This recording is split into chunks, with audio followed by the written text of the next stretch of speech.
Lagu ini menjadi penuntun kami memasuki firman-Mu. Biarlah kami lebih mengenal Engkau Tuhan, lebih dalam lagi. Supaya kami boleh hidup dalam kehendak-Mu dan kami menjadi penyembah-penyembah yang benar. Firman-Mu mengatakan, kalau Engkau tinggal di dalam aku dan firman-Ku di dalam Engkau, mintalah apa saja, maka Bapa akan memberikan kepadamu. Tuhan, beri kami anugerah-Mu, agar setiap hati kami terbuka untuk firman-Mu. Setiap diri kami terbuka untuk mengenal Engkau melalui firman-Mu. Pagi hari ini kami sudah memuji memuliakan nama-Mu. Terima kasih Tuhan, setiap lagu yang kami nyanyikan menuntun kami ke dalam pengenalan akan Engkau. Mengakui Engkau sebagai Tuhan di atas segalanya, nama di atas segala nama. Maka biarlah firman ini juga membawa kami untuk lebih mengenal Engkau. Kuduskan hamba-Mu, ampuni, tolong hamba-Mu dalam keterbatasan ini, supaya tidak ada perkataan yang sia-sia, tapi juga Engkau memberkati setiap jemaat-Mu. Mereka pulang membawa firman, mereka menghidupinya, dan kasih kemurahan Tuhan akan nyata mengubah hidup kami. Dalam nama Tuhan Yesus, bersama kami menyambut firman-Mu. Haleluya. Amin. Shalom. Selamat pagi semuanya. Kita berjumpa lagi. Minggu depan shalomnya ditambah Sinchun Kyonghi. Shalom Sinchun Kyonghi. Ya. Dan kita rencana mau makan cukyok katanya Bu. Puji Tuhan kita boleh kembali merenungkan firman Tuhan. Saya melanjutkan ya, ada kitab Rut ini bagus sekali. Saya membaca ini berkali-kali, kitab Rut itu indah gitu. Kita bisa melihat karya Tuhan ya. Dan memang Tuhan ingin hati kita itu terbuka untuk firman. Kalau hati kita terbuka untuk firman, maka Tuhan itu leluasa bekerja dalam hidup kita. Itulah yang mengubah hidup kita. Saudara, minggu lalu saya berkhotbah tentang Rut 1 ya. Itu kisah dua wanita dari latar belakang yang berbeda. Satu keturunan Israel, satunya orang Moab. Ini mertua, ini menantu ya. Yang terjadi adalah mereka itu beriman kepada Tuhan yang sama, yaitu Rut kemudian beriman kepada Allahnya Israel. Tetapi mereka tetap berbeda di dalam menghidupi iman mereka, maka berbeda cara pandangnya, berbeda tingkah lakunya. Nah ini loh saudara, kita bisa punya iman yang sama, kita baca Alkitab yang sama, tapi seringkali pemahaman kita ini yang berbeda, sehingga pandangan kita itu selalu berbeda. Nah saudaraku sekalian, kitab Rut ini berbicara tentang bagaimana dua orang ini berbeda. Yang satu, Naomi ini, hidupnya dalam gambar kecil. Kemarin saya sudah katakan, hidupnya cuman mikirin problemnya dia. Dan dia mengatakan Tuhan itu jahat. Seolah-olah gitu. Karena gua jahat, Tuhan itu lebih jahat lagi. Aku dihabisi oleh Tuhan. Ya. Dan kemudian mereka pulang ke Bethlehem ya karena sudah ada makanan. Nah, tapi kemudian apa yang terjadi? Rut ini di dalam menghadapi masalah yang sama. Pandangannya kepada Tuhan itu berbeda. Maka itu saudara, hati ini perlu sekali. Sebelum Tuhan mengubah keadaan kita, Tuhan tuh ingin mengubah hidup kita. Hati kita, ya hati kita. Tuhan bukan mau mengubah hidup kita supaya kita itu comfort. Orang Inggris bilang itu comfort, supaya nyaman, bukan. Tapi Tuhan itu ingin mengubah hidup kita supaya kita conform. Conform itu apa? Sesuai dengan apa? Kehendaknya. Karena di dalam kitab Rut ini ada gambar kecil persoalan hidup kita sehari-hari, tetapi ada gambar besar bagaimana Allah itu dengan grand desainnya memakai orang yang percaya termasuk Ruth ini untuk menjadikan apa yang dia rencanakan tergenapi. Kalau kita anak-anak kita sudah bekerja, kita ingin punya anak kita bekerja di perusahaan yang besar. Amin? Iya enggak? Karena kalau perusahaan besar itu pasti hidup kita enak. Nah, saudara juga sama, kalau kita itu mau hidup di dalam Tuhan, Tuhan itu punya rencana besar yang lebih besar, tadi makanya katakan lebih besar dari segalanya, lebih besar. Ya, nama di atas segala nama. Karena itu kita harus mulai belajar membuka hati untuk firman. Karena saya diingatkan waktu pujian, firman Tuhan Yohanes 14. Bukan Yohanes 14. Ya, berkatakan demikian bahwa kalau engkau di dalam aku dan firmanku di dalam kamu, 17, firman Yohanes 17, maka dikatakan mintalah apa saja, maka Bapa akan memberi. Dimulai dari apa? Hati yang terbuka untuk diisi oleh firman. Ya. Nah, apa yang terjadi kemarin minggu lalu juga saya sudah jelaskan, mengapa Tuhan itu bekerja luar biasa melalui seorang wanita Moab. Orang Moab itu secara hukum nggak boleh menjadi umat Israel. Tapi dia dinikahi oleh anaknya Naomi, akhirnya dia mau ikut menjadi orang Israel.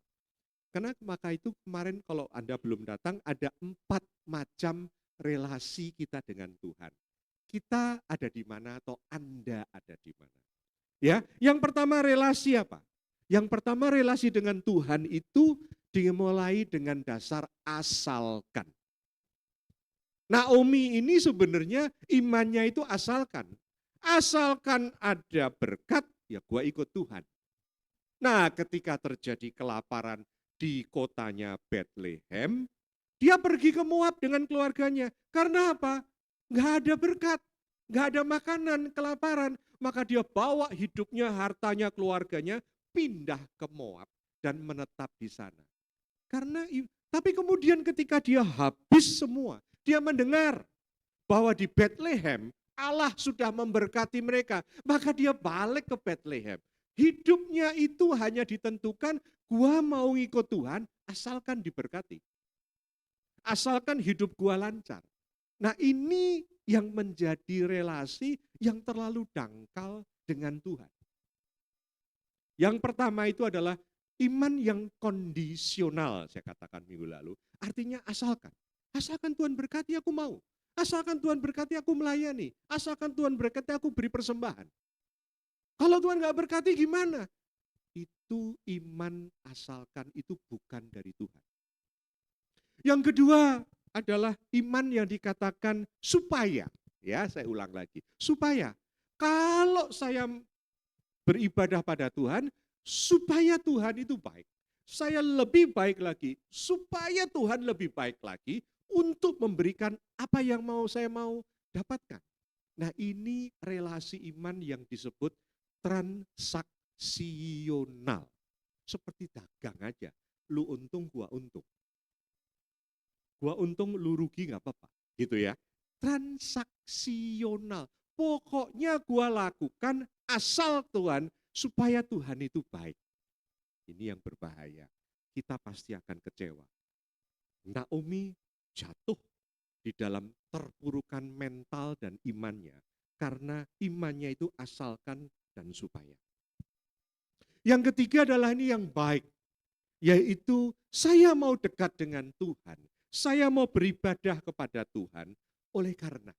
Ya, oleh karena. Nah, ini adalah orang yang mengerti anugerah Tuhan. Mengerti anugerah Allah. Saya itu mau hidup benar karena Tuhan sudah menebus dosa kita. Untuk dosa kita, dia mau mati buat saya. Mengapa kamu itu kemudian taat mencari Tuhan? Karena Tuhan memanggil saya. Tuhan sudah menguduskan saya sehingga saya bisa berdoa. Ini iman orang Kristen dimulai dari oleh karena, atau dalam bahasa biasanya disebut resiprokal. Itu ada saling, ya. karena begini maka saya begini. Ya, oleh karena. Ini iman orang Kristen. Tapi kadang-kadang iman Kristen ini nggak siap untuk menghadapi pekerjaan Tuhan yang lebih besar daripada apa yang dia bisa pikirkan. Yang keempat ini bagus sekali. Ini imannya si Rut. Rut ini dikatakan oleh mertuanya, kamu pulang. Pulanglah ke keluargamu, pulanglah ke bangsamu, pulanglah kepada ilahmu. Aku nggak punya apa-apa, Rut. Aku sudah nggak punya apa-apa. Gua pulang nanti ke sana, emangnya gua bisa nikah, kemudian menghasilkan anak dan kalian nunggu anakku besar supaya bisa mengawini Anda? Enggak, saya nggak bisa. Udah nggak ada apa-apa, aku habis sama sekali. Nah, Orpa kakak yang lebih tua pulang. Tapi Rut mengatakan, gua mau ikut engkau, di mana engkau tinggal, aku bersama engkau, dan Allah bangsamu adalah bangsaku, Allahmu adalah Allahku. Terkutuklah aku kalau sampai aku meninggalkan engkau hanya oleh karena maut. Ini yang disebut iman relasinya yang luar biasa. Ini yang disebut sekalipun. Jadi bisa karena asalkan, bisa oleh karena supaya, bisa oleh karena, dan yang keempat sekalipun. Sekalipun aku harus mati. Ayub mengatakan, sekalipun tulang dagingku habis, aku tetap memuji Allah sebagai Tuhanku. Saudara, ini iman yang membuat Tuhan memilih Rut sekalipun, ya. Dan inilah yang membuat dia kemudian bisa mengubah nasib keluarganya. Tadinya sudah terpuruk habis-habisan, sekarang bisa dipulihkan hanya oleh perubahan hati dulu. Ya. Nah, sekarang kita masuk di dalam yang kedua, bagaimana iman itu bisa berjalan dalam kehendak Tuhan sehingga Rut ini bisa menjadi berkat bagi keluarganya. Bahkan bagi bangsanya karena Tuhan memakai dia. Maka itu kita buka mulai Rut pasal yang kedua, ayat 1 sampai dengan yang ketiga. Ini kita juga tetap bandingkan Naomi dengan Rut. Rut pasal 2 ayat 1 sampai dengan yang ketiga. Naomi itu mempunyai seorang sanak dari pihak suaminya. Seorang yang kaya raya dari kaum Elimelech namanya Boas. Ya, ini diajarkan supaya kita ngerti tentang cerita itu. Tapi Rut sama sekali nggak tahu. Ya, maka Rut perempuan Moab itu berkata kepada Naomi, biarkanlah aku pergi ke ladang memungut bulir-bulir jelai di belakang orang yang murah hati kepadaku. Dan sahut Naomi kepadanya, pergilah anakku. Pergilah ia lalu sampai di ladang dan memungut jelai di belakang penyabit-penyabit. Kebetulan ia berada di tanah milik Boas yang berasal dari kaum Elimelech. Coba saudara kita perhatikan, ini dua wanita yang sudah nggak punya apa-apa. Sikap Naomi itu sudah putus asa. Sudah putus asa. Dia nggak bisa ngomong apa-apa, nggak ngerti mau ngapain. Tetapi anehnya, menantunya si Rut, ini orang yang sebenarnya punya keyakinan bahwa Allah Israel itu akan memelihara dia. Maka orang ini bangkit, ya, orang ini bangkit. Naomi enggak. Naomi itu begitu pahit kepada Allah, tetapi justru Rut mau melekat dan taat kepada Tuhan. Maka ini kita lihat, iman itu seperti apa.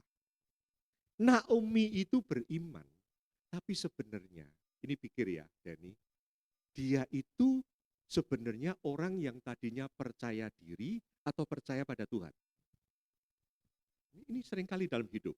Engkau dan saya percaya Tuhan. Tapi tindakanmu itu dalam hidup ketika engkau melangkah, ketika engkau memilih jodoh, ketika engkau bekerja, ketika engkau ini. Pertanyaannya cuma satu.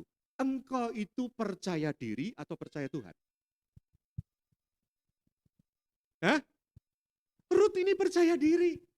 Bukan, Naomi itu percaya diri. Karena dia percaya, dia punya kekuatan.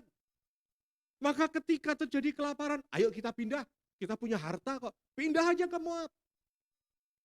Dia percaya diri. Tetapi ketika semuanya itu tidak ada, apa yang mau dia percaya? Tetapi Ruth gak punya apa-apa. Tapi dia percaya Tuhan, maka dia bisa melangkah. Hidup ini ditentukan dengan bagaimana kita menghidupi iman kita. Kita percaya diri atau percaya pada Tuhan. Seringkali kita jatuh dalam kesalahan karena kita terlalu percaya diri. Terlalu percaya diri. Beberapa teman, saya pernah ketemu dengan beberapa teman di luar pulau, dia orang Jakarta, ngapain kamu di sini lama-lama, tinggal di rumah pendeta? Saya lagi ngejar, Pak. Investasi saya habis, Pak, untuk kayu. Saya kerjasama dengan anggota DPRD. Kemudian saya masukkan modal saya. Habis, Pak. Sampai sekarang saya masih nunggu dia bayar. Aduh, saya bilang, mengapa you tidak tanya Tuhan? Nah ini, karena percaya diri, bukan percaya pada Tuhan. Oleh karena itu orang yang percaya diri sering mengambil keputusan berdasarkan kekuatannya, bukan mencari kehendak Tuhan. Mengambil keputusan berdasarkan kemauannya, bukan mencari kehendak Tuhan. Andai kata Naomi dan Elimelek itu berdoa kepada Tuhan, apa yang harus kami lakukan ketika terjadi kelaparan? Pasti Tuhan tidak mengizinkan mereka pindah ke Moab. Karena hal itu dilarang oleh Tuhan. Jadi karena percaya diri dan percaya Tuhan, sikapnya itu berbeda. Yang percaya diri itu mengambil keputusan berdasarkan dirinya, yang percaya Tuhan itu masih mencari kehendak Tuhan. Orang yang percaya diri itu orang yang mandiri, tapi mandirinya salah. Sedangkan orang yang percaya pada Tuhan itu bergantung kepada Tuhan. Orang yang percaya diri biasanya ambisius. Tetapi orang yang percaya Tuhan itu rendah hati. Selalu ngomong, bukan aku kok. Kalau aku berhasil, ini Tuhan kok. Kalau ada masalah, iyalah maklumlah. Saya ini kan orang yang lemah. Saya ini salah. Maka saya cari Tuhan. Mana salah saya? Orang yang rendah hati itu demikian. Sedangkan Naomi sampai dia habis-habisan cuman menyalahkan Tuhan. Tangan Tuhan terancung kepadaku. Jangan panggil aku Naomi, panggil aku Mara. Yang artinya hidupku pahit. Ini dimulai dari sikap hidup yang salah. Sehingga akhirnya Naomi adalah orang yang patah semangat atau putus asa. Putus asa. Dari orang yang superior menjadi orang yang begitu inferior. Karena nggak ada sesuatu yang dia bisa percaya lagi dalam hidupnya. Tapi kita lihat Ruth, luar biasa. Dia mulai nggak punya apa-apa. Dia datang sebagai orang Moab, menantunya Naomi. Dia itu dianggap penyembah berhala. Dia tidak punya apapun juga. Kalau ditanya, di tanganmu ada apa? Nggak ada apa-apa. Tapi aku punya tangan, punya kaki, aku bisa jalan. Biarkan aku bekerja. Apa? Ngambilin sisa-sisa orang yang menyabit itu sisa-sisanya jatuh. Aku ambilin jelai, aku ambilin gandum. Biarkan aku ada di belakang penyapit-penyapit itu yang murah hati. Dia minta izin, izinkan aku. Itu ngemis saudara. Itu ngemis. Orang yang gak punya apa-apa pun, kalau ada Tuhan, percaya sama Tuhan, hidupnya itu dituntun Tuhan pasti kasih rezeki. Tuhan pasti bisa bekerja. Tuhan pasti akan memberikan. Kalau gua bertindak. Maka itu apa yang terjadi dengan Ruth dan Naomi? Dua orang yang berbeda tinggal di satu rumah menghadapi masalah yang sama, tetapi sikapnya berbeda. Karena yang satu benar-benar mau beriman kepada Tuhan, yang satunya imannya cuman kondisional. Kalau asalkan Tuhan berkati, ya gua muji Tuhan. Kalau Tuhan nggak memberkati, ya gua cari yang lain. Nah gitu ya. Ruth itu bisa bangkit, bertindak, menghidupi iman yang percaya akan pertolongan Tuhan. Ruth karena percaya kepada Allah Israel, maka dia semangat. Saudara, pertanyaannya satu gitu. Ketika engkau dan saya dalam masalah, apakah engkau ada semangat? Ini kisah saya ya. Saya ini orang yang sebenarnya terlalu sederhana. Mungkin pernah saya ingatkan, tapi gini, saya sering keluar kota. Selalu ke airport, ya, kalau secara pelayanan begitu. Itu istri saya itu lihat, di satu rumah ada real estate di dekat rumah. Ayo Pi, lihat yuk, rumah. Saya katakan, kita ini kan nggak punya uang. Ngapain lihat? Nggak apa-apa, lihat aja. Itu berkali-kali lewat rumah, dari airport ke rumah itu selama berbulan-bulan. Saya nggak pernah mau. Tapi istri saya ini punya pemikiran yang lain. Dia ajak anaknya si Sam. Saya manterin mami ke sana. Terus waktu saya pulang, dia cerita. Rumah itu lumayan loh. Harganya berapa saya lupa itu. 400 atau berapa. Terus punya duit? Enggak. Tapi kita punya uang. Kita punya tabungan dari uang itu yang bisa diambil dari apa itu.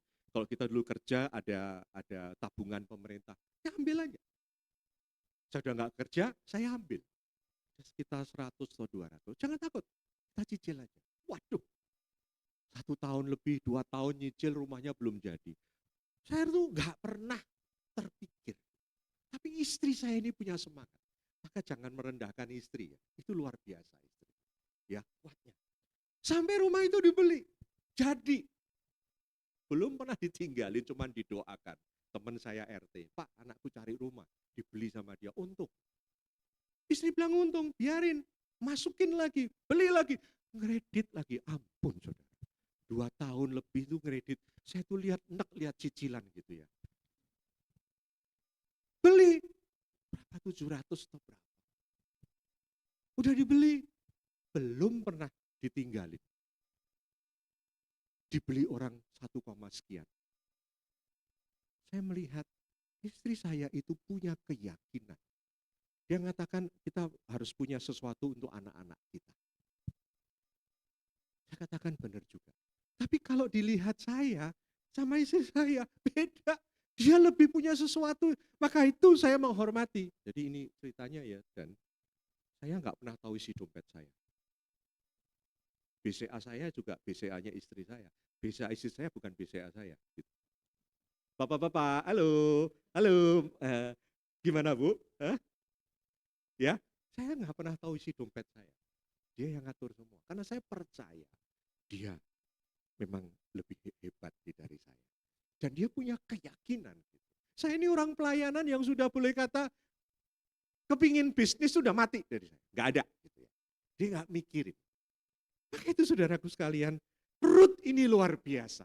Bangkit karena dia itu punya iman. Dan ini seperti dengan firman Tuhan dalam Yakobus 2:20 dikatakan apa? Iman tanpa perbuatan adalah mati. Berapa banyak iman kita yang mati? Kita beriman. Kita ke gereja. Kita membaca Alkitab mungkin. Kita berdoa.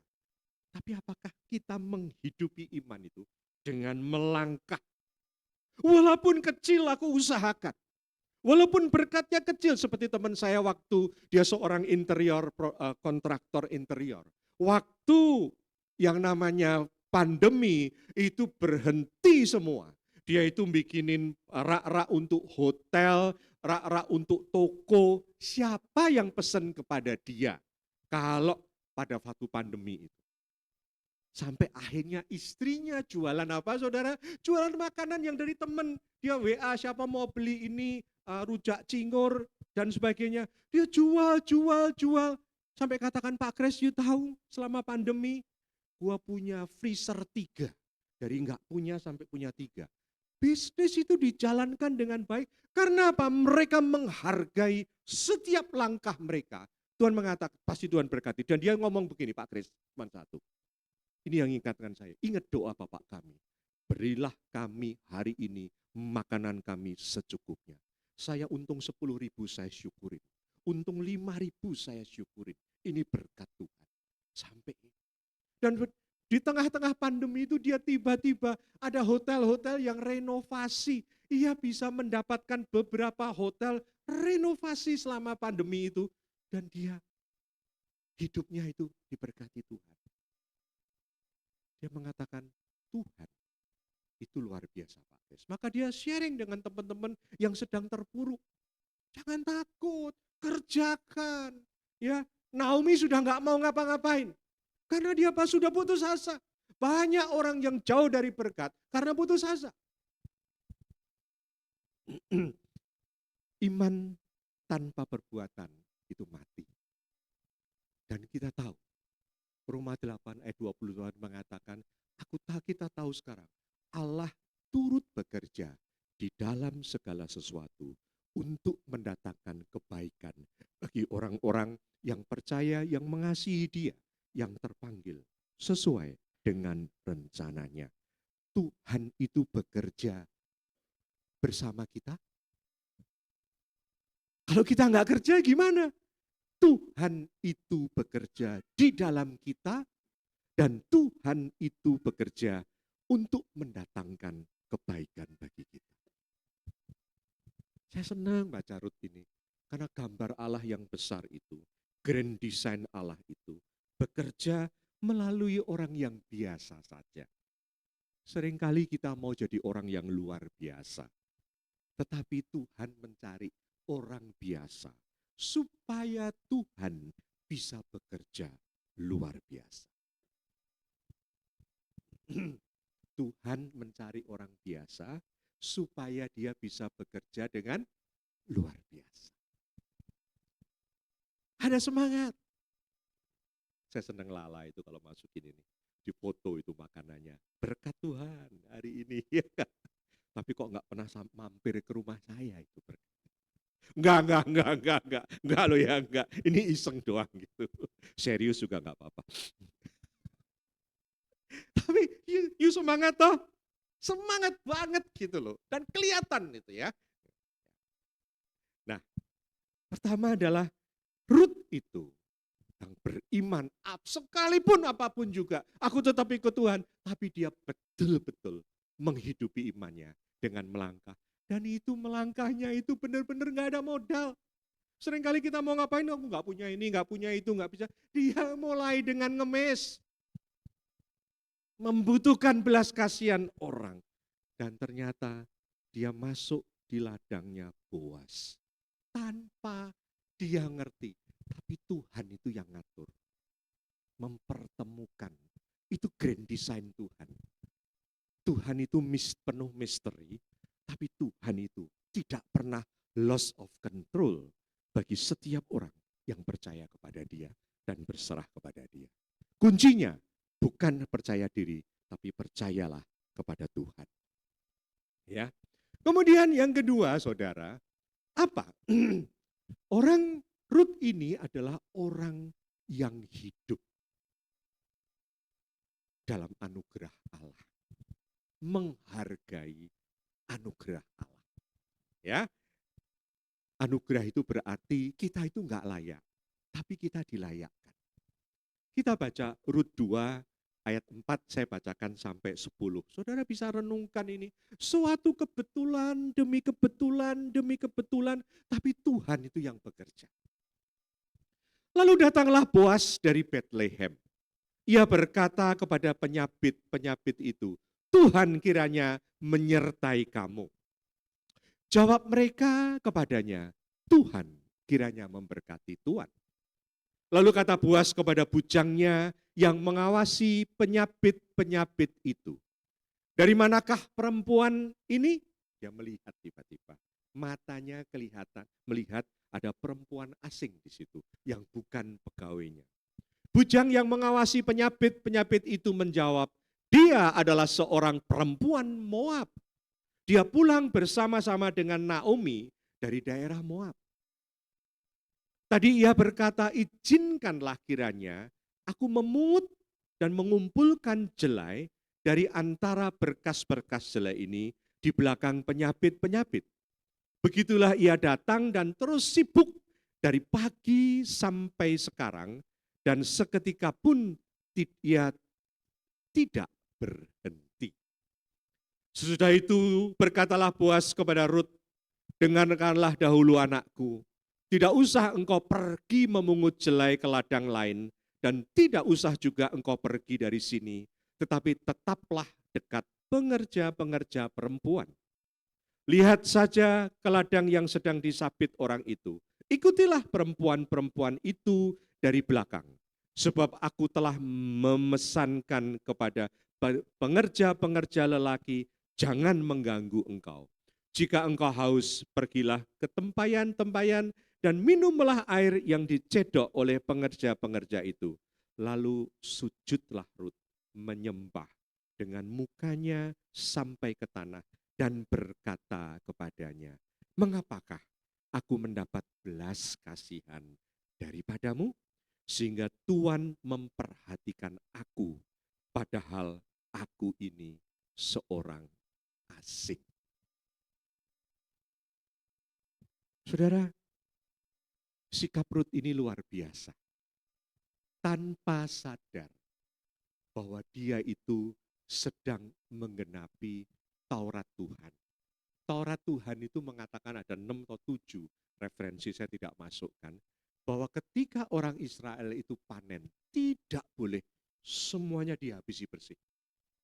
Harus disisakan, dan yang jatuh setelah dipanen itu mau dimasukin keranjang jatuh di tanah, tidak boleh diambil.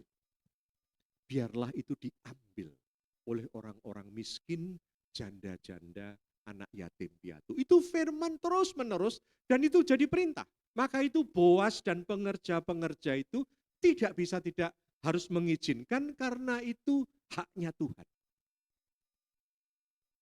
Tanpa terasa, kasih anugerah Tuhan itu disiapkan di dalam Taurat Tuhan untuk menolong orang-orang, termasuk seorang wanita Moab yang tidak punya apa-apa. Kalau Naomi mertuanya itu merasa kaya kemudian dihabisi oleh Allah, tetapi Rut ini merasa tanpa punya hak apapun juga.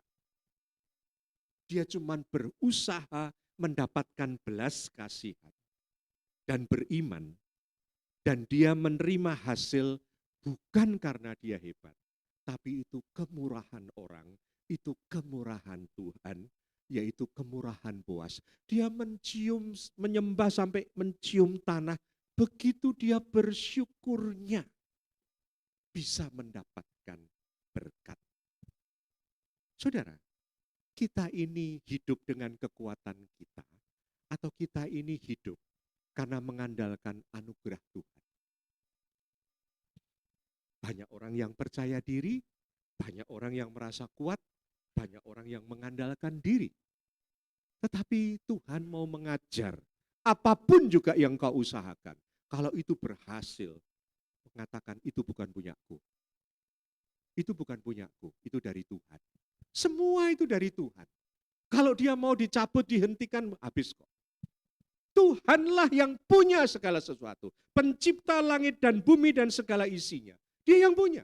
Saya ini hanya menerima untuk mengelola. Maka itu hati-hatilah dengan berkat-Mu. Ya, hati-hatilah. Kalau sampai kita itu mendapatkan banyak hal, hati-hatilah. Bukan itu punyamu, bukan itu semuanya kau yang mengendalikan, tapi ada rencana Tuhan yang harus kita cari. Nah, ini gambaran Rut kepada Boas. Boas yang penuh anugerah, yang penuh kemurahan. Dan Rut yang merasa dirinya itu enggak punya apa-apa, tetapi kemudian mendapatkan belas kasihan. Ini gambaran tentang bagaimana Allah itu berkarya di dalam hidup kita. Apa yang terjadi ini gambaran bagaimana Tuhan itu berkarya kepada kita karena anugerahnya. Bukan karena kita hebat, bukan karena kita baik, bukan karena kita itu kemudian bekerja menghasilkan sesuatu yang menyenangkan Tuhan, tetapi kita ini betul-betul sebenarnya hanya tempat untuk menerima kasih karunia-Nya.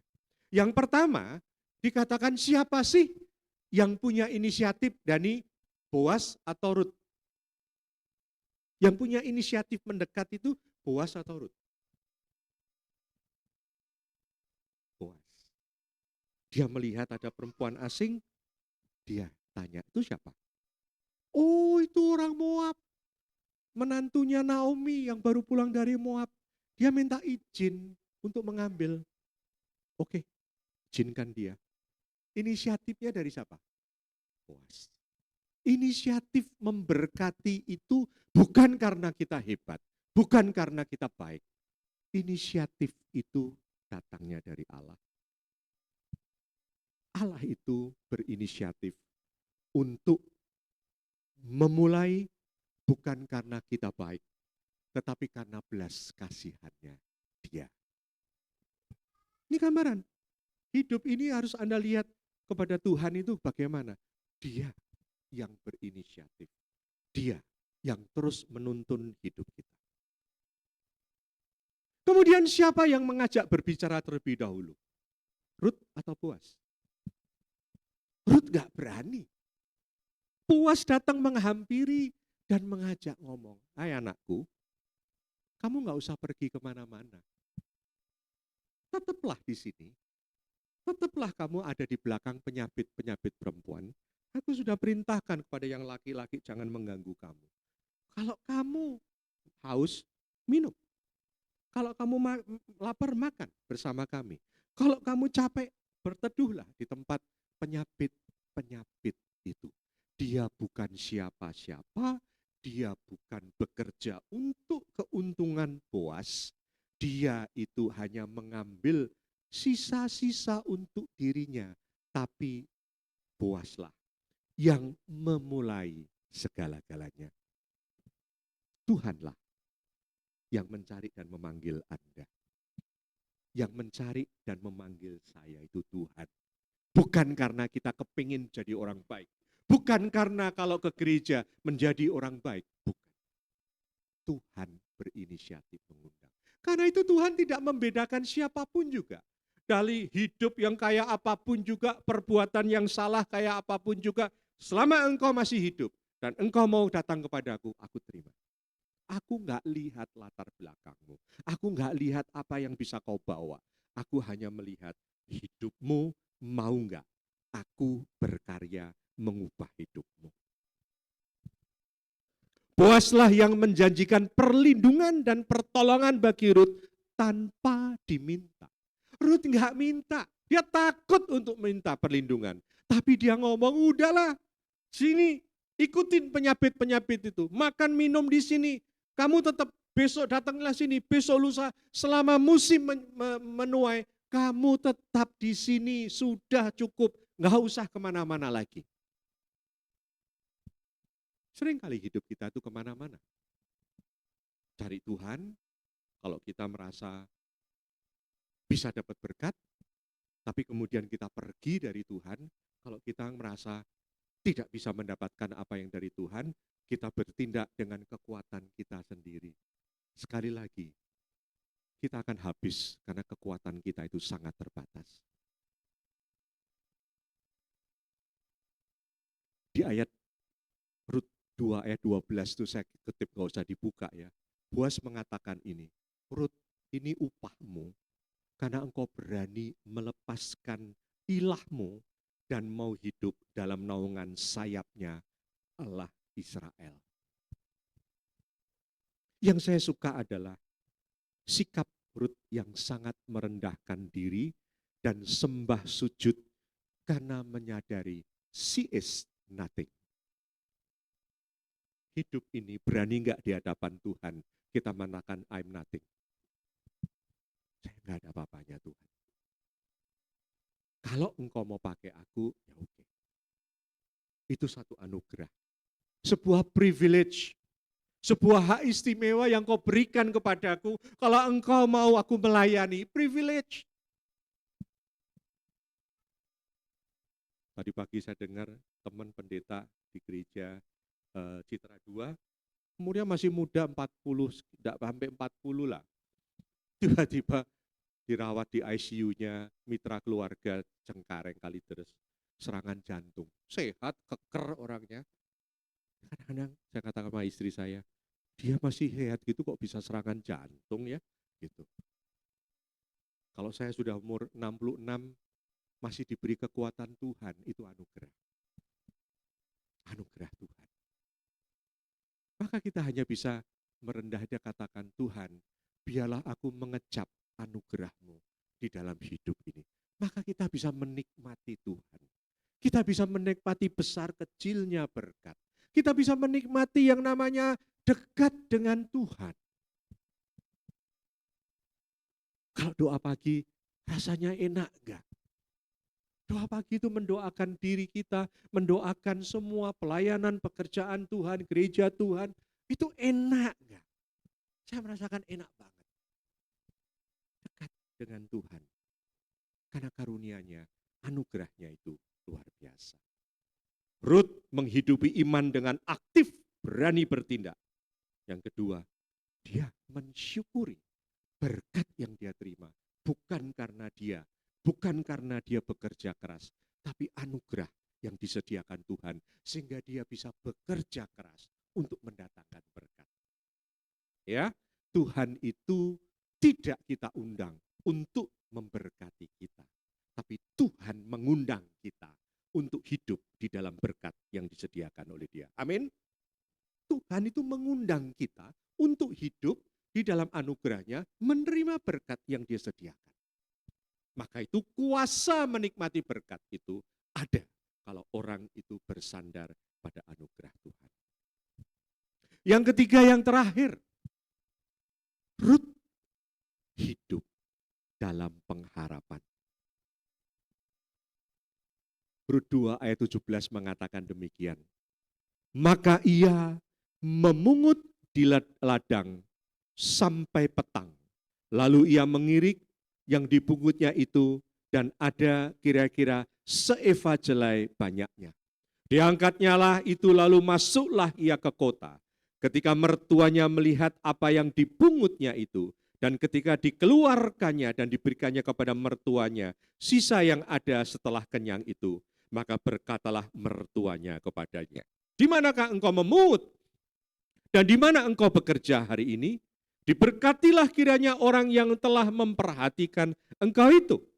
Maka diceritakannya kepada mertuanya, itu pada siapa ia bekerja. Katanya, nama orang pada siapa aku bekerja hari ini ialah Boas.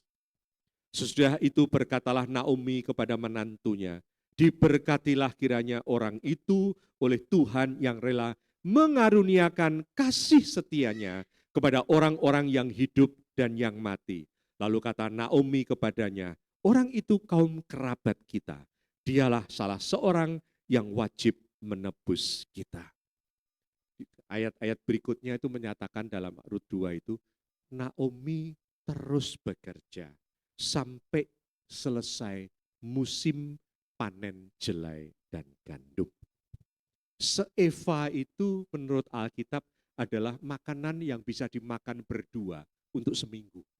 Tiap hari dia bisa menghasilkan seeva. Saudara, apakah engkau dan saya itu ketika hidup, ketika kita mengharapkan hidup dalam anugerah Tuhan, kita hanya mau ingin mengecap kasih karunia-Nya, maka kita ini akan bisa hidup dalam pengharapan. Hope. Hope itu penting sekali. Pagi hari kamu bekerja, ada hope enggak? Bahwa kasih karunia Tuhan cukup buat aku. Kita katakan demikian, maka kita ini akan hidup dalam hope, pengharapan. Tuhan akan menolong. Dan ternyata saudara, ternyata iman yang demikian ini bisa membangkitkan iman orang yang lemah. Naomi yang tadinya katakan, yaudahlah kamu pergi-pergi aja lah. Gua nggak tahu. Pulang diberkati, kamu dari mana ini? Oh, aku dari ladangnya Boas. Oh, kiranya Tuhan memberkati Boas. Terus dia mengatakan lagi, kiranya Allah memberkati dia. Allah, dia memuji Tuhan. Sekarang Naomi mulai terbuka. Bagaimana tangan Tuhan memulihkan dia. Kita bisa lemah. Tetapi kalau ada orang-orang yang dipakai Tuhan, orang ini bisa menguatkan. Naomi yang lemah, Ruth bisa memberikan pengharapan kepada Naomi. Bahwa Tuhan membuka jalan. Disitulah nanti Naomi kemudian bangkit. Oh ternyata Boas itu bisa ketemu dengan Ruth. Maka nanti diajarkan, kamu datanglah kepada Boas. Karena dia itu calon penebus. Dan ketika itu nanti akhirnya Boas itu menebus mereka, tanahnya dikembalikan, bahkan Ruth diambil menjadi istrinya dia. Maka lahirlah anak-anak dan nanti keturunannya disebut Daud. Tuhan punya rencana besar. Dia memakai orang-orang yang mau dipakai. Orang-orang yang hidup dalam iman, orang-orang yang hidup mengasihi dalam anugerah Tuhan mensyukuri. Dan orang yang punya pengharapan itu dipakai oleh Tuhan. Saya senang sekali baca ini. Ya, habis Ruth saya akan baca Esther juga nanti. Bagus sekali, karena ini suatu kisah yang bagus. Nah, oleh karena itu saudara, mari kita berpikir apa sih? Iman itu bukan sekedar percaya. Tetapi iman itu adalah percaya apapun juga konsekuensinya. Iman bukan percaya untuk menghasilkan berkat mujizat, tapi iman itu percaya apapun konsekuensinya. Bukan asalkan, bukan supaya, tetapi sekalipun tetap beriman pada Tuhan.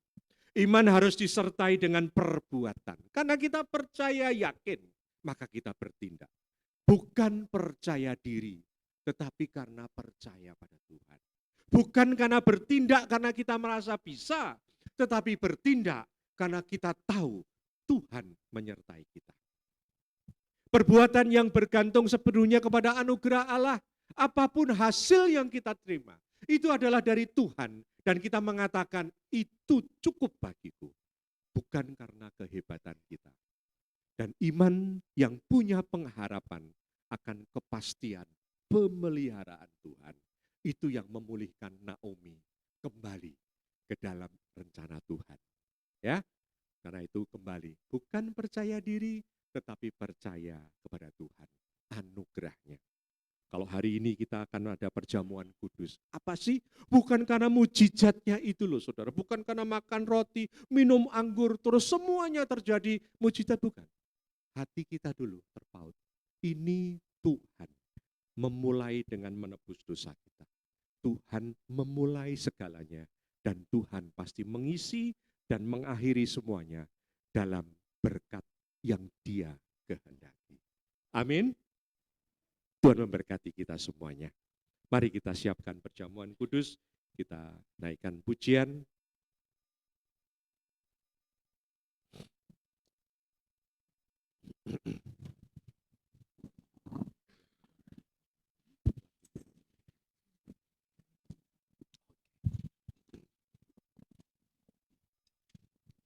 Karya terbesar dalam hidupku, pengorbananmu yang selamatanku, Engkaulah harta yang tak ternilai, yang ku miliki dan ku hargai.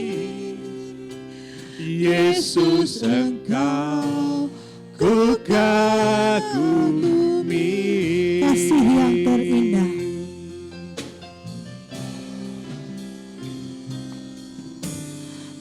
kasih yang terindah,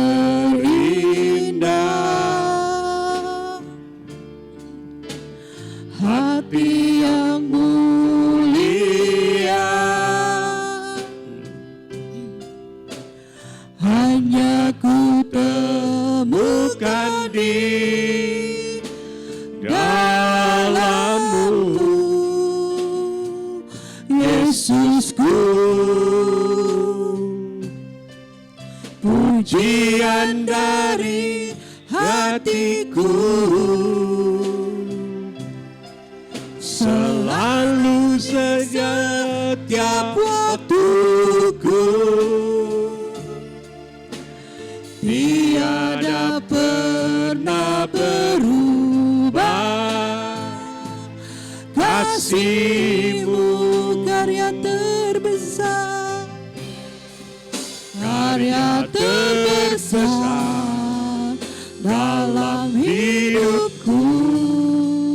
Pengorbanan-Mu yang selamatkanku, Engkaulah harta yang tak ternilai yang ku miliki dan ku hargai. Tolong untuk hambanya untuk kita bangkit berdiri. Yesus, Engkau ku kagumi, karya terbesar dalam hidupku. Pengorbanan-Mu yang selamatkanku, Engkaulah harta yang tak ternilai yang ku miliki dan ku hargai. Yesus, Engkau ku kagumi.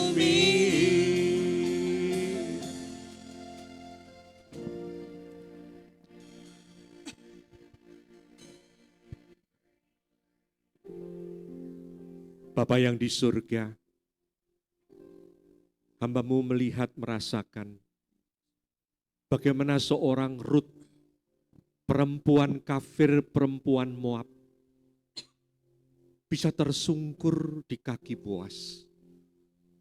Oleh karena dia tidak menyangka semua yang dia dapatkan itu adalah semata-mata karena anugerah, karena kasih kemurahan. Dan dia tidak layak, tetapi dia mendapatkan. Bapa di surga, biarlah kami juga memiliki hati seperti itu di hadapan-Mu Bapa. Kalau kami boleh diselamatkan, kalau kami boleh diberi kesempatan, hidup kami diubahkan oleh Tuhan. Itu oleh karena anugerah. Engkau tidak pernah melihat kualitas hidup kami. Engkau hanya melihat, maukah engkau menerima anugerahku? Hidupmu diubah. Hidupmu terus dipimpin oleh Tuhan. Dan semuanya itu dimulai Tuhan. Dengan engkau mengingatkan kami akan perjamuan kudus ini. Untuk engkau, aku sudah mengutus firman menjadi manusia yang adalah anakku yang kukasihi. Dan dia harus menderita di atas kayu salib bukan karena salah dia, tetapi karena untuk menebus sesuai dengan firman-Mu Tuhan. Izinkan Tuhan, Engkau sentuh hati setiap kami. Sebelum kami mengambil perjamuan kudus ini Tuhan, kuduskan hati kami. Pikiran-pikiran kami yang salah, yang sering menyalahkan Tuhan. Pikiran-pikiran yang salah, yang sering mengatakan percaya Tuhan. Tetapi kami lebih percaya pada diri kami sendiri. Seringkali kami hanya bertindak karena kami kuat. Bukan karena kami bertindak sesuai dengan kehendak-Mu. Bapa di surga, kuduskan kami. Agar kasih anugerah Allah di dalam Yesus Kristus ini benar-benar menebus kami, benar-benar mengubah hidup kami. Oleh karena itu Tuhan, di dalam nama Allah Bapa, Allah Sang Putra, dan Allah Roh Kudus, Engkau memberkati roti dan anggur ini, agar menjadi berkat spiritual, berkat rohani dalam setiap diri anak-anak-Mu yang Kau kuduskan di dalam darah-Mu yang kudus. Kami menerima perjamuan kudus ini. Haleluya. Dalam nama Tuhan Yesus. Amin. Akan duduk. Kasih yang terindah,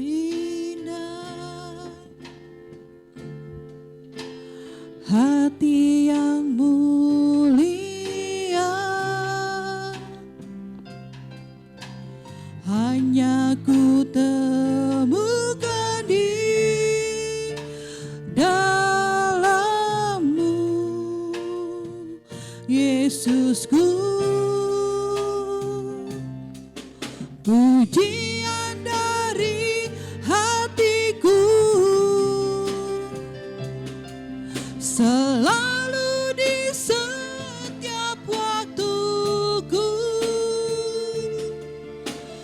tiada pernah berubah kasih-Mu. Karya terbesar, saya undang untuk bangkit berdiri dalam hidupku, pengorbanan-Mu yang selamatkanku.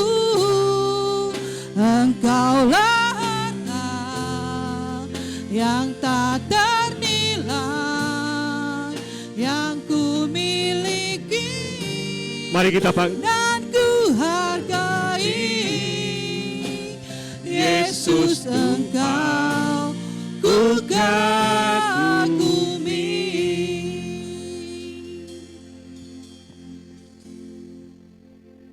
Saudara, mulailah arahkan hati kamu untuk kagum dengan apa yang Tuhan lakukan dalam hidup kita. Setiap hati tertuju kepada pengorbanan Kristus di atas kayu salib. Mari kita persiapkan hati kita. Kita buka roti ini.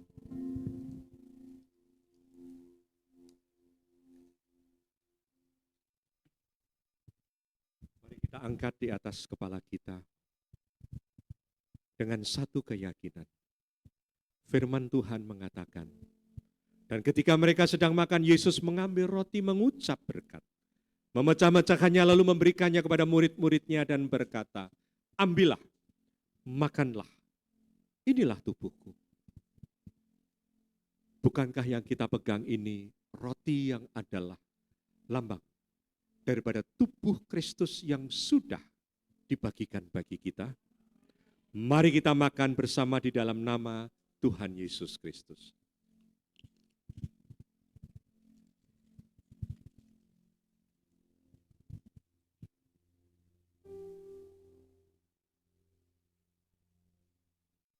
Mari dengan keyakinan kita angkat anggur ini di atas kepala kita. Sesudah itu ia mengambil cawan, mengucapkan syukur, lalu memberikan kepada mereka dan berkata, minumlah kamu semua dari cawan ini, sebab inilah darahku, darah perjanjian yang ditumpahkan bagi banyak orang untuk pengampunan dosa. Bukankah yang kita pegang ini adalah anggur, tanda darah Kristus yang sudah menghapus dosa kita? Mari kita minum dengan penuh ucapan syukur.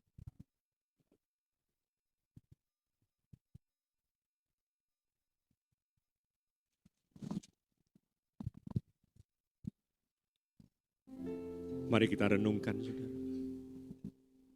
Persekutuan kita dengan Tuhan dimeteraikan dengan tubuh dan darahnya. Tidak ada yang bisa melepaskan kita dari ikatan itu sampai kepada kekekalan. Bapa, berkati setiap anakmu yang ingin belajar untuk melekat kepadamu, sekalipun apapun juga konsekuensinya. Dan biarlah kami melihat anugerah demi anugerah-Mu terus terjadi dalam hidup kami, supaya kehendak dan rencana-Mu dalam setiap pribadi anak-anak-Mu, dalam setiap keluarga mereka, dalam setiap anak-anak mereka terjadi. Dan Tuhan dipermuliakan oleh karena orang melihat anak-anak-Mu dipelihara dan diberkati Tuhan. Terpujilah nama-Mu Bapa. Kami bersyukur di dalam nama Yesus Kristus. Amin. Silakan duduk. Takkan pernah ku bawa selain yang terbaik dan harum dan sejati di hadapan tatamu. Yesusku, terimalah korban syukurku ini yang mengalir di hatiku sebagai persembahanku. Mari kita bangkit, kita bawa persembahan persepuluhan dari setiap anak-anak-Mu Tuhan. Anak-anak-Mu bersyukur kepadamu Tuhan. Kasih karunia-Mu cukup dalam hidup mereka. Kau memberkati mereka karena mereka percaya kepadamu. Kau memberkati mereka karena mereka ingin tahu kehendak-Mu yang jadi dalam setiap pekerjaan, usaha, dan kehidupan mereka. Dan mereka membawa persepuluhan sebagai tanda komitmen bahwa semua itu datangnya daripadamu. Dan mereka mengembalikan untuk pekerjaan Tuhan di tempat ini. Bapa, kuduskan setiap persembahan ini akan menjadi berkat bagi pelayanan di tempat ini. Berkati setiap pribadi yang mengelola dana berkat ini. Dan seperti janji-Mu, Kau memberkati setiap anak-anak-Mu yang membawa persembahan ini. Tingkap-tingkap langit akan dibukakan. Dan Tuhan akan memelihara setiap umat-Mu. Dan mereka akan bersuka cita oleh karena Tuhan yang memberikan adalah Tuhan yang murah hati. Di dalam nama Allah Bapa, Tuhan Yesus Kristus dan Allah Roh Kudus, hamba persembahkan semua persembahan persepuluhan ke dalam tangan kasih anugerah-Mu. Haleluya. Amin. Silahkan duduk Bapak Ibu.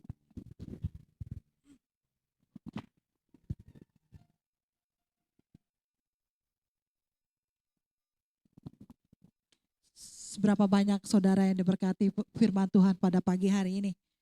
Wah, puji Tuhan. Ada pengumuman? Pak Tom, pengumuman? Nggak ada. Seperti biasa, minggu ibadah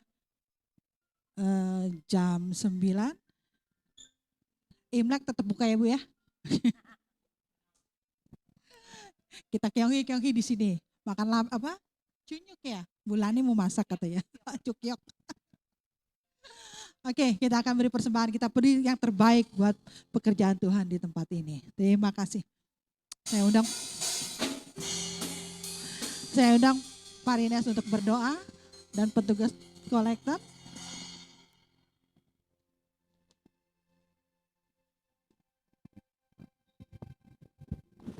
Oke, sebelum memberi, kita doa sama Tuhan. Kami bersyukur, kami belajar kepada Ruth dan Boaz. Mereka adalah orang-orang biasa, orang yang sederhana. Bukan orang kaya Tuhan. Tapi dipakai oleh Tuhan, mereka yang orang biasa, luar biasa. Tuhan pakai menjadi luar biasa dan menjadi berkat bagi setiap orang. Kau pakai hamba-Mu Tuhan, yang sudah menyampaikan firman Tuhan. Biarlah firman Tuhan ini menjadi berkat bagi kami. Terima kasih Tuhan, dan tiba saatnya Tuhan kami akan memberi persembahan. Tiba saatnya Tuhan, kami akan memberi, kami akan menabur sesuai dengan janji-Mu. Apa yang kami beri, apa yang kami tabur, Tuhan mengganti dengan berlipat kali ganda. Berkati usaha mereka, Berkati pekerjaan mereka Tuhan. Karena bagaimanapun juga, situasi apapun juga, kami harus berusaha dan bekerja. Dan disitulah kami mendapat berkat. Terima kasih Tuhan, kami masih memberi dalam nama Yesus. Kami berdoa dan bersyukur. Haleluya. Amin. Amin.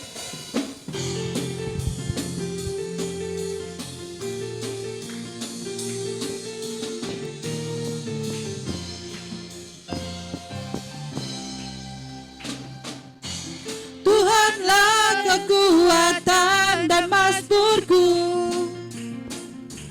Dia gunung batu dan keselamatanku. Hanya padamu hatiku percaya, Kaulah menara dan kota perlindungan.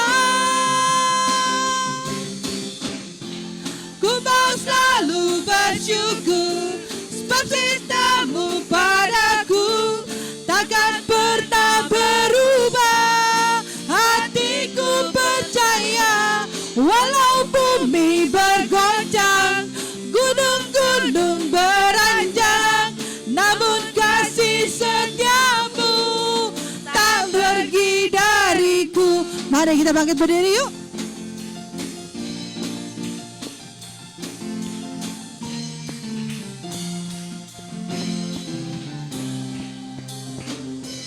Tuhanlah kekuatan dan mazmurku. Amin.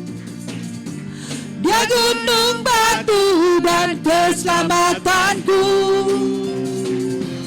Hanya padamu hatiku percaya, Kaulah menara dan kota perlindungan. Ku mau selalu bersyukur, sebab cintamu padaku takkan pernah berubah. Hatiku percaya, walau bumi bergoncang, gunung-gunung beranjak, namun kasih setiamu tak pergi dariku. Kasih setiamu tak pergi dariku.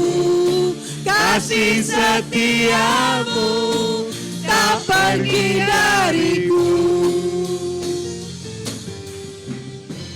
Kasih setiamu tidak pernah pergi lepas daripada setiap kehidupan kami anak-anak. Dalam segala hal, Tuhan di dalam negara ini pun, ketika kami akan menghadapi pemilu nanti, kasih setia Tuhan tidak pernah meninggalkan anak-anak-Mu, tidak pernah meninggalkan Indonesia. Oleh karena itu kami menyerahkan dalam tangan-Mu bangsa dan negara ini, supaya Tuhan yang terus ditinggikan, anak-anak-Mu bisa bebas beribadah, dan orang-orang banyak percaya kepadamu. Itu pengharapan kami Tuhan. Engkau yang berkarya, yang menjauhkan dari segala yang jahat dari bangsa ini Tuhan. Engkau pakai orang-orang yang takut akan Engkau Tuhan, untuk pegang tampuk tanggung jawab yang datang daripadamu, baik di perwakilan rakyat maupun di pemerintahan, semuanya dalam genggaman kasih karunia-Mu. Bapa, kami juga bersyukur kami boleh beribadah dengan dan boleh menikmati persekutuan di dalam tubuh dan darah-Mu. Kau memberkati setiap anak-anak-Mu, memberkati setiap hamba-Mu, ibu gembala dan keluarganya, setiap orang yang mengambil pelayanan dari ibadah umum dan sekolah minggu. Tuhan terus jangkau dan jamah hidup mereka satu demi satu. Terima kasih Tuhan. Kau juga berkati lingkungan di mana gereja kami berada ya Tuhan. Tuhan, kalau kami sebentar juga ada fellowship, ada makanan, minuman, semuanya disediakan oleh anak-anak-Mu.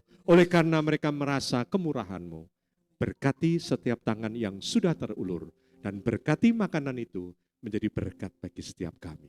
Dan kalau kami pulang, kami boleh menerima penyertaan-Mu. Saudara-saudara yang dikasihi Allah Bapa dalam Tuhan Yesus Kristus, pulanglah, pergilah, masuklah ke dalam ibadah kehidupan-Mu, dengan membawa kasih karunia dari Allah Bapa, cinta kasih yang dinyatakan dalam Tuhan Yesus, dan persekutuan yang dinyatakan oleh Allah Roh Kudus, ketiganya yang esa, pasti menyertai kita dan saudara sekalian, dimanapun kita berada, bahkan sampai selama-lamanya. Haleluya. Amin. Terima kasih Yesusku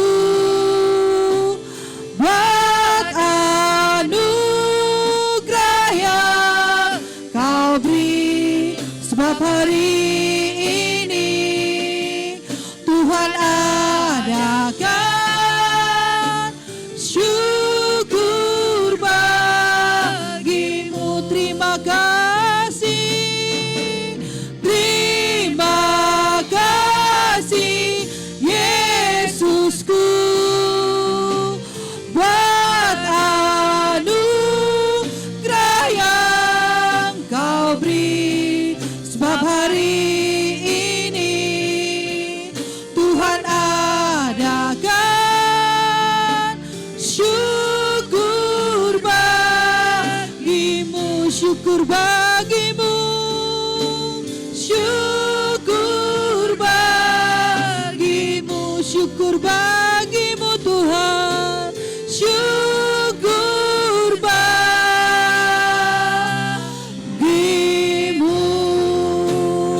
Haleluya. Terima kasih.